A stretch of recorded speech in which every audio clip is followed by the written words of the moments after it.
शिवाय नमस्तुभयम। हर हर महादेव। दोस्तों, इस वर्ष की जो होली है बेहद ही खास और बेहद ही सुंदर है।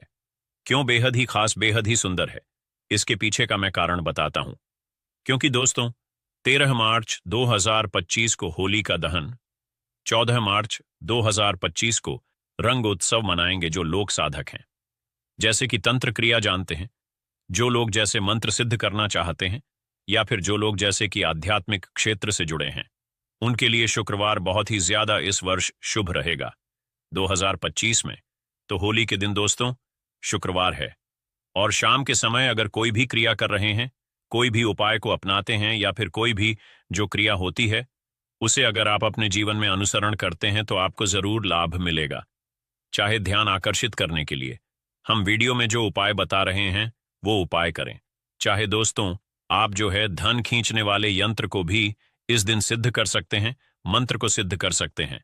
वीडियो में अच्छी से अच्छी जानकारी बताया हो तो इस वीडियो को ध्यान से देखिए, ध्यान से सुनिए, आपको समझ में आएगा। और दिल खोलकर आप सच्चे दिल से कमेंट बॉक्स में लिख देना, जय श्री कृष्ण, राधे राधे।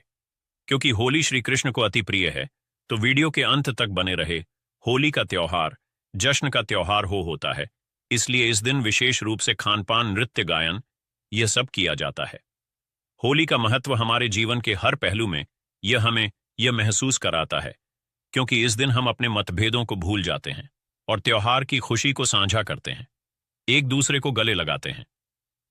दोस्तों, भारत में होली का त्योहार सभी के जीवन में बहुत सारी खुशियां, यह सब खुशियों का रंग भरने का काम करता है, लोग के जीवन को रंगीन बनाने का काम करता है। आमतौर पर जो होली का त्योहार है इसे रंग महोत्सव भी कहा जाता है। यह लोगों के बीच में एकता का प्यार लाता है, इसे प्यार का त्योहार भी कहा जाता है। दोस्तों, होली के दिन कुछ ऐसे कार्य जिन्हें नहीं करना चाहिए इस वीडियो में बताऊंगा, और आज इस वीडियो में होली की राग के जबरदस्त 15 गुप्त एवं चमत्कारिक प्रयोग बताऊंगा, जो प्रयोग जानने के बाद आप भी होली की रात को अपने घर में रखना शुरू कर देंगे। दोस्तों, भारत के कई प्रदेशों में होली कास्ट के शुरू होने पर एक पेड़ की शाखा काट करके उस पर रंग बिरंगे कपड़े के टुकड़े बांधे जाते हैं कई प्रदेशों में, और उस शाखा को जमीन में गाड़ करके उसके नीचे मदमस्त होकर के लोग गाते बजाते हैं, होली उत्सव का पर्व मनाते हैं। मैं आप सभी लोगों को बताना चाहूंगा, जिस प्रकार दीपावली में दीपों की उष्णता से, तेल की गंध से चतुर्मास के संचित जो कीटाणु होते हैं यह सब नष्ट हो जाते हैं, उसी प्रकार शीतकाल में संचित कीटाणु होली की जलती अग्नि के प्रभाव से नष्ट हो जाते हैं, गुलाल आदि की गंध से नष्ट हो जाते हैं, गाते हैं। हम तह तेज आवाज में होली के दिन हम जब गान बयान करते हैं तो गले का व्यायाम भी होता है। दोस्तों, आइए इस वीडियो में जानते हैं कि होली की राग के कौन कौन से प्रयोग किए जाते हैं। मैं आप लोगों को बताना चाहूंगा, होली की रात कब प्रयोग बताने के बाद यकीन मानिए आप भी होली की राख को रखना शुरू कर देंगे। और यह फिर कोई साधारण राख नहीं है। ऐसा माना जाता है होली का माता को ब्रह्मदेव का आशीर्वाद प्राप्त था। होली चाहे तो किसी को भी भस्म कर सकती थी। अगर आप चाहे तो होली की रात को अपने घर में रखते हैं तो यह बड़ी से बड़ी आपके घर में किसी भी प्रकार की नकारात्मक शक्ति हो उसे भस्म करने का काम करेगी। चलिए, इस समय आप लोग को 10 एवं चमत्कारिक प्रयोग बता दूं। इससे पहले आप सभी लोगों से निवेदन करना चाहूंगा, वीडियो पसंद आएगी तो वीडियो को लाइक जरूर करना और इस वीडियो को अपने फायदे के लिए पूरा जरूर देखना, क्योंकि दोस्तों अधूरा ज्ञान हमेशा खतरनाक साबित होता है। मन में कोई डाउट है, कोई क्वेश्चन है तो कमेंट बॉक्स में बिल्कुल ही पूछे, आपकी मदद की जाएगी। हमारा चैनल आप सभी दर्शकों का परिवार है। तो दोस्तों, यदि कोई व्यक्ति निरंतर बीमार रहता है और काफी दवा कराने के बावजूद भी रोग में कोई लाभ नहीं हो रहा है, तो होली दहन के समय देसी घी, 2 लौंग, 1 बताशा, 1 पान का पत्ता, इन सभी वस्तु को होली जलाने वाली आग में डाल देना है और अगले दिन होली की रात को रोगी के शरीर पर आपको लगाना है। तत्पश्चात गर्म जल से स्नान कराना है, तो इस उपाय से रोगी शीघ्र ही समस्त हो जाएगा। कोई व्यक्ति अभिचार कर्म करता है, जैसे आपके ऊपर टोना जादू करता है, मारण है, विद्वेषण, उच्चाटन है, सम्मोहन है, वशीकरण है, इसे तांत्रिक क्रिया कहा जाता है। तो अगर कोई व्यक्ति आपके ऊपर में तांत्रिक क्रिया करता है तो आपको करना क्या है?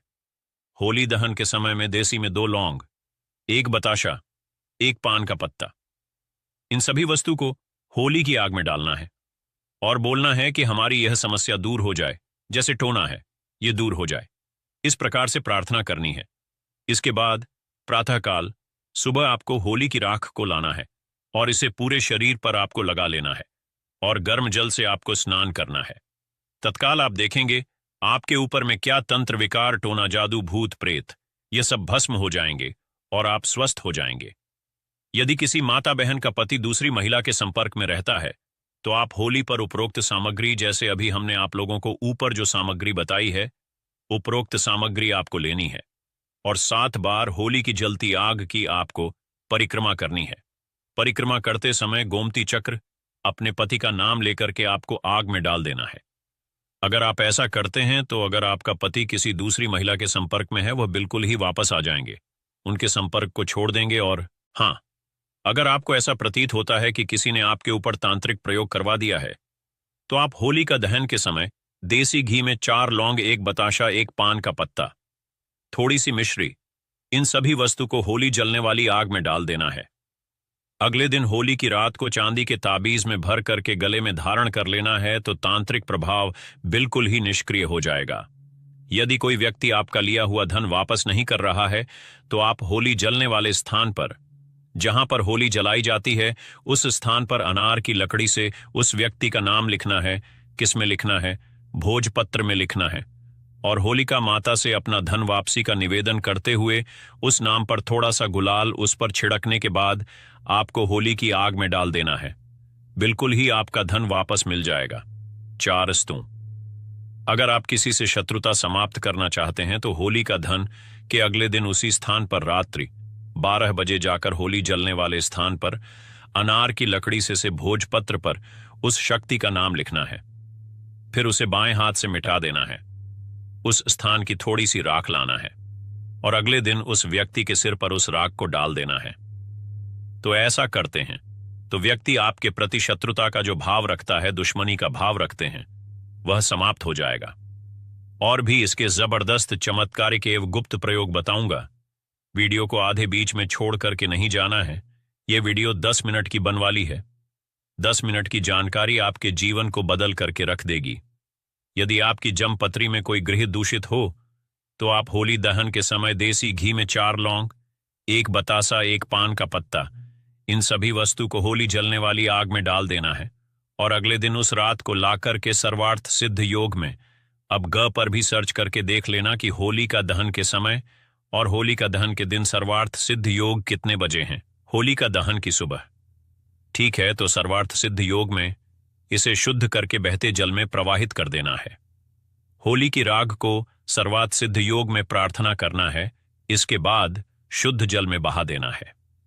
तो यदि आपकी जम पत्रिका में कोई ग्रह दूषित है, आपको नुकसान कर रहा है, नुकसान करना बंद कर देगा।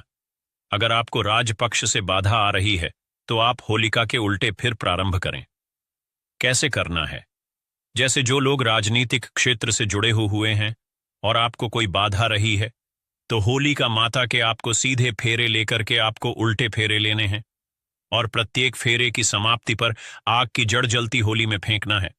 आग किसे बोलते हैं? मदार के पौधे को, जिसे हम अकबर के नाम से जानते हैं।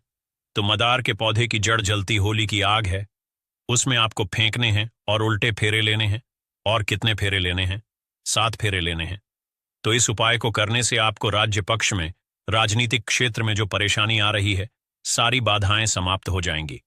4 स्तु। वास्तु दोष से मुक्ति पाने के लिए होली दहन के अगले दिन आप सर्वप्रथम अपने इष्ट देव को गुलाल अर्पित करें, कर अपने निवास के ईशान कोण पर पूजन करके गुलाल चढ़ाएं और आपको प्रार्थना करनी है। और आप चाहे तो थोड़ी सी होली की राख ला सकते हैं और ईशान कोण पर रख सकते हैं, चढ़ा सकते हैं। तो यह उपाय करने से आपके घर के सारे वास्तु दोष समाप्त हो जाएंगे। दोस्तों, यदि किसी के ऊपर में कोई भय का साया है तो वह होली पर 1 नारियल, 1 जोड़ा लन पीली सरसों, इन सभी वस्तु को लेकर के पीड़ित व्यक्ति के ऊपर से 21 बार उतारा करें और होली की अग्नि में डाल दें। सारा दुष्प्रभाव समाप्त हो जाएगा। कैसा भी भय हो, जैसे कि भूत प्रेत का भय हो, शत्रु का भय हो, परीक्षा का भय हो, राजनीति का भय हो, कैसा भी भय हो, वह समाप्त हो जाएगा। दोस्तों, यदि आपको बार बार आर्थिक हानि का सामना करना पड़ता है तो आप होली दहन की शाम को अपने मुख्य दरवाजे की चौखट पर 2 मुखिया का दीपक बनाएं और चौखट पर थोड़ा सा गुलाल छेड़ा करके दीपक जलाकर करके आपको रख देना है। दीपक जलने के साथ ही मानसिक रूप से आर्थिक हानि दूर होने का आपको निवेदन करना है तो यह उपाय होली के दिन कारगर सिद्ध होता है। आपको जो आर्थिक हानि हो रही है वह आर्थिक हाँ होना बंद हो जाती है। चलिए 2 प्रयोग और बता दो, इसके बाद वीडियो समाप्त करूंगा। दोस्तों, किसी बालक अथवा बड़े को शीघ्र ही नजर लगती है तो होली दहन के समय देसी घी में 2 लौंग, 1 बतासा, 1 पान का पद, इन सभी वस्तु को होली जलने वाली आग में डाल देना है और अगले दिन होली माता को प्रार्थना करने के बाद होली की राख लाना है और इसे तांबे या चांदी के ताबीज में भर करके गले में धारण कर लेना है। धारण करते ही नजर दोष लगना बंद हो जाएगा। कोई कितना भी बड़ा तांत्रिक आपको नजर क्यों ना लगा ले, वह नजर नहीं लगेगी। और एक अंतिम उपाय बताना चाहूंगा होली की राख का। दोस्तों, ऐसा माना जाता है होली की राख को लाल कपड़े में बांध करके, होली की थोड़ी सी राख को लाल कपड़े में बांध के अगर आप अपने धन स्थान पर रखते हैं तो ऐसा माना जाता है यह धन की जावक को रोकता है, अर्थात आपके अत्यधिक खर्च को रोकता है, और यह धन की आवक को बढ़ाता है, अर्थात यह सभी ओर से धन को आकर्षित करता है, धन को खींचने का काम करता है, ऐसा भी माना जाता है। नित्य होली की थोड़ी सी राख खाने से हमें अन्य प्रकार की जो व्याधि होती है, जैसे कि कोई रोग है, भयंकर रोग जो ठीक नहीं हो पा रहे हैं, ऐसे रोग भी ठीक होते हैं। और होली की राख कर नित्य तिलक लगाने से अगर कार्य सभा में जाना हो या फिर आप जिस क्षेत्र में जा रहे हैं आप चाहते हैं कि उस कार्य में आपको सफलता मिले, तो होली की राख का तिलक लगा करके जाइए। होली की राख और सफ़ेद चंदन दोनों को मिला लीजिए और तिलक लगा करके जाइए। उस क्षेत्र में आपको सफलता ज़रूर मिलेगी। अगर आप चाहते हैं कि लोग आपकी को माने, लोग आपके अनुरूप चले, आपके वशीभूत हो जाएं, तो होली की राख का तिलक लगा करके जाएं। लोग आपकी बात मानेंगे, आपके वशीभूत हो जाएंगे। तो आशा करता हूं कि होली की राग के जो 10 एवं जो गुप्त और भी इसके अनेक प्रयोग बताया हो, वह प्रयोग आपके जीवन में कल्याणकारी साबित एवं मंगलमय साबित जरूर होंगे। दोस्तों, दम है तो होली के दिन रात 12 बजे इस पौधे को छू कर आ जाना है। छप्पर फाड़ धन बरसेगा। दुनिया का कोई व्यक्ति आपको धनवान बनने से नहीं रोक पाएगा। दोस्तों, होली के दिन यह 5 पद जागृत अवस्था में होते हैं और एक पौधे को स्वयं भगवान नरसिंह ने, अर्थात स्वयं नारायण ने जब हिरण्यकश्यप का वध किया, असुर का वध किया, तो उन्हें आशीर्वाद दिया कि होली के दिन मैं तुम पर निवास करूंगा। दोस्तों, के पूर्व संध्या में होली का दहन किया जाता है और इसके पीछे एक प्राचीन कथा भी है कि द्वितीय का पुत्र हिरण्यकश्यप भगवान विष्णु से गौर शत्रुता रखता था। उसने अपनी शक्ति के घमंड में आकर के स्वयं को ईश्वर कहना अपने आप को शुरू कर दिया और अपने राज्य में घोषणा कर आदि की केवल उसी की पूजा की जाएगी और अपने राज्य में यज्ञ होती है, देवी देवताओं की पूजा करवाना बिल्कुल ही बंद कर दिया और संत पुरुषों को प्रताड़ित करने लगा। दोस्तों, हिरण्यकश्यप का पुत्र भक्त प्रहलाद भगवान विष्णु का परम भक्त था। पिता के लाख कहने के बावजूद भी भक्त प्रहलाद विष्णु की भक्ति में लीन रहता था। हिरण्यकश्यप ने अपने पुत्र को मारने की भी कई बार कोशिश की, कई बार योजना बनाई, परंतु भगवान स्वयं उनकी रक्षा करते थे। उसका बाल भी बाका नहीं कर पाया। असुर राजा की बहन होलिका को भगवान शंकर ने एक ऐसी चादर दी थी जिससे ने पर अग्नि उसे जला नहीं सकती थी, और इसका नाम क्या था? होलिका। होलिका उस चादर ओढ़कर प्रहलाद को गोद में लेकर के चिता पर बा बैठी थी। दोस्तों, दिव्य योग से, प्राचीन समय की बात है, दिव्य योग से वह चादर ओढ़कर भक्त प्रहलाद के ऊपर आ गई और होलिका के ऊपर से निकल गई, जिससे भक्त प्रहलाद की जान बच गई और होलिका माता जल गई। होलिका दहन के दिन होली जला करके होली का नाम, दुर्भावना का अंत और भगवान द्वारा भक्त प्रहलाद की रक्षा का जश्न मनाया जाता है। चलिए दोस्तों, मैं आप लोगों को इस वीडियो के माध्यम से बताने का प्रयास करूंगा कि ऐसा कौन सा पौधा है जिसे होली के दिन आपको स्पर्श करके आना है, छू करके आना है, और इस पौधे को स्वयं नरसिंह देव ने आशीर्वाद दिया था कैसा आशीर्वाद दिया था, थोड़ा सा कथा के माध्यम से बता दो दोस्तों। वीडियो में आगे बढ़ने से पहले, जानकारी बताने से पहले सभी लोगों से निवेदन करना चाहूँगा, अभी तक वीडियो को लाइक नहीं किया है तो वीडियो को लाइक ज़रूर करना, श्री शिवाय टीवी चैनल को सब्सक्राइब करना, साथ ही साथ इस वीडियो को ज़्यादा से ज़्यादा शेयर करना। हमारा चैनल आप सभी दर्शकों का परिवार है। आप हमारी वीडियो को देख रहे हैं, आप हमारे विवश नहीं बल्कि आप हमारे परिवार का हिस्सा है। आप हमारे परिवार के लोग हैं।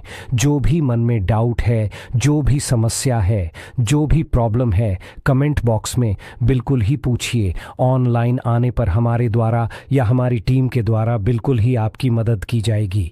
और हाँ, कमेंट बॉक्स में ओम नमो भगवते वासुदेवाय नमः लिखना ना भूले, और आप चाहे तो हैप्पी होली भैया भी लिखा सकते हैं। तो दोस्तों, जिस पौधे के बारे में बताने जा रहा हूं, इस पौधे को स्वयं नरसिंह देव ने आशीर्वाद दिया था।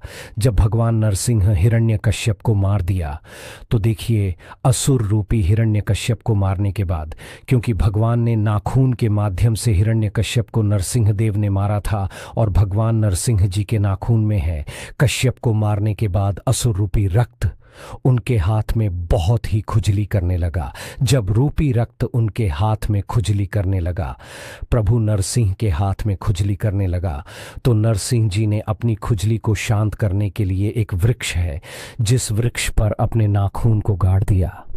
इससे नरसिंह जी की खुजली तो शांत हो गई, लेकिन वह वृक्ष दर्द से करने लगा।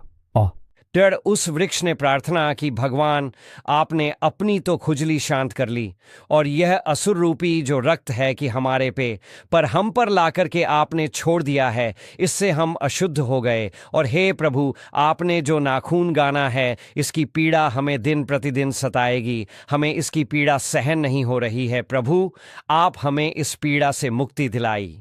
इस प्रकार से प्रार्थना करने पर उस वृक्ष की जब प्रार्थना सुनी तो भगवान नरसिंह ने उस वृक्ष को आशीर्वाद दिया कि ही वृक्ष, मैं तुम्हें आशीर्वाद देता हूं, जब भी होली का समय आएगा, होलिका के दिन और पूर्णिमा के दिन मैं तुम पर निवास करूंगा, और पूर्णिमा के दिन और होलिका के दिन, जो होली जलाई जाए होलिका के दिन, उस दिन इस वृक्ष पर स्वयं भगवान नरसिंह माता पद्मा के साथ में, अर्थात माता लक्ष्मी जी के साथ में निवास करते हैं।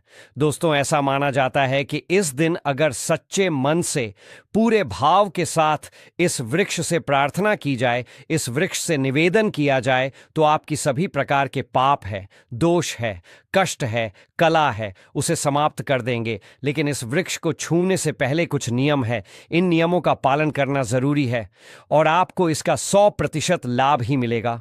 दोस्तों, इस वृक्ष को छूने से पहले आपको अपने घर से एक नारियल लेकर जाना है और 5 बताशे लेकर के जाना है। करना क्या है, आपको 5 बताशे लेने हैं और 1 नारियल लेना है और एक लाल रंग का कपड़ा लेना है। लाल रंग का कपड़ा ना मिल पाने पर आप जो है चुनरी भी ले सकते हैं। दोस्तों, 1 नारियल को, इस वृक्ष को भेद करना है और 5 आपने जो से रखे हैं उसे धोने में, या फिर आप जो है जो पत्ते हैं आप उसमें डाल सकते हैं। 1 पत्ते का दोना बना लीजिए और इस वृक्ष के नीचे रख दीजिए 5 बताशे को, और आपको 1 नारियल को भेद करना है। आप चाहे तो 5 अगरबत्ती जला करके वहां पर रख सकते हैं और इस वृक्ष से प्रार्थना करना है कि हे वृक्ष राज, आप हमारी गरीबी है, आप हमारी समस्या है, आप हमारी निर्धनता है, इसे दूर करें, क्योंकि आज आपके ऊपर माता लक्ष्मी तथा भगवान नारायण रूपी जो नरसिंह है, यह निवास करते हैं। मैं आप दोनों दिव्य शक्ति से निवेदन करता हूँ, आप पर जो देवी शक्ति है सबसे प्रार्थना करता हूँ कि कृपया आप जो है पूर्ण रूप से हमारी गरीबी को, हमारी समस्या को, हमारी परेशानी को, जीवन में चल रही तकलीफ है, उसे आप दूर करें। इस प्रकार से आपको निवेदन करना है, और करना क्या है कि इसके एक फल को लाल कपड़े में आपको बांध करके ले आना है। एक फल को लाल कपड़े में बांध करके ले आना है, और जब आप इसके एक फल को लाल कपड़े में बांध करके लाए तो उस समय इतना ध्यान रखना है कि पीछे मुड़ करके आपको नहीं देखना है। साथ ही साथ जब आप इस वृक्ष को 1 नारियल भेंट करें, 5 आप जो है बतासे भेंट करें, तो उस समय इस बात का ध्यान रखना कि भेंट करने के बाद तत्काल इस वृक्ष को नहीं छूना है, इस वृक्ष को प्रणाम करना है। इस वृक्ष में निवास करने वाले देवी शक्ति को प्रणाम करना है। इसके बाद बोलना है कि हे वृक्ष, मैं आपको छूने जा रहा हूं, कृपया मेरे अंदर में जितनी भी अलक्ष्मी है उसे आप खींच नहीं लीजिए। वाह, आप मुझे लक्ष्मी प्रदान करें। मेरे अंदर के जितने भी अवगुण हैं आप उसे खींच लीजिए और आप मुझे सगुण प्रदान करें। मेरे अंदर के जितने पाप हैं सबको खींच चाहिए और आप मुझे पुण्य प्रदान कर, क्योंकि इसे भगवान नरसिंह देव का आशीर्वाद प्राप्त है कि कोई भी व्यक्ति इस वृक्ष को छुए उनके सारे पाप होली के दिन स्वयं यह वृक्ष खींच लेगा और उसे पुण्य आत्मा बना देगा। तो इस वृक्ष से इस प्रकार से आपको प्रार्थना करना है, फिर इस वृक्ष को छूना है। दोस्तों, इस वृक्ष का नाम है गुलर जी। हाँ दोस्तों, गुलर वृक्ष के बारे में मैं आप लोगों को कई बार जानकारी बता चुका हूं। गुलर वृक्ष एक ऐसा वृक्ष है जिसे साक्षात भगवान नारायण रूपी नरसिंह देव का आशीर्वाद प्राप्त है। भगवान नरसिंह देव ने इसे आशीर्वाद दिया है। दोस्तों, ऐसा माना जाता है कि होली के दिन अगर गूलर के वृक्ष को स्पर्श करके आया जाए, छू करके आया जाए, निवेदन किया जाए, तो आपके अंदर के अवगुण समाप्त हो जाते हैं। आपके अंदर में जो अलक्ष्मी बैठी हो, को लक्ष्मी बैठी हो, वह भाग जाती है। आपके अंदर में जो पाप है वह दूर हो जा। आपने कैसा भी पाप किया हो वह पाप नष्ट हो जाते हैं। इस वृक्ष को छूना है और इस वृक्ष से आपको प्रार्थना करना है। दोस्तों, इसी के साथ इस वृक्ष के फल को आपको लाल कपड़े में बांध करके ले आना है। और कितने बजे लाना है? आपको रात्रिकालीन 12 बजे के आसपास में ही जाना है और एक फल ले आना है और इस फल को बिना घर में किसी को बताएं आपको धन पेटी में रख देना है। जहां पर आप पैसे रखते हैं, गल्ले वाला स्थान है, वहां पर रख देना है। दोस्तों, आपकी दिन दुगुनी रात चौगुनी तरक्की होगी। दोस्तों, छप्पर फाड़ करके धन बचेगा आपके घर में। लेकिन जब भी आप ये उपाय करें, गुप्त रखना है, इसके बारे में किसी को नहीं बताना है। देखिए, कोई भी करते हैं वह तभी फल का होता है जब किसी को ना बताएं। यहां तक कि आपको अपनी पत्नी को भी नहीं बताना है, यहां तक कि अपने बच्चे को नहीं बताना है। टोने टोटके की दुनिया में विश्वास होना जरूरी है और सबसे ज्यादा आपको गुप्त रखना जरूरी है। जो व्यक्ति जितना ज्यादा उपाय करता है, गुप्त रखता है, उसे उतना ही ज्यादा लाभ मिलता है। और खास करके इसमें विश्वास होना जरूरी है। विश्वास है तो पत्थर में भगवान देख सकते हैं, विश्वास नहीं तो आपके सामने में भगवान खड़े हैं, वह भी पत्थर तुल्य होते हैं। तो दोस्तों, यह उपाय जरूर करिए, आपके जीवन में परिवर्तन आएगा, आपकी सभी प्रकार की मनोकामना पूर्ण होगी, आपकी गरीबी मिटेगी। वीडियो का अंत तक जरूर देखना। दोस्तों, आगे बढ़ने से पहले कमेंट बॉक्स में जरूर लिखें जय माता दी और हम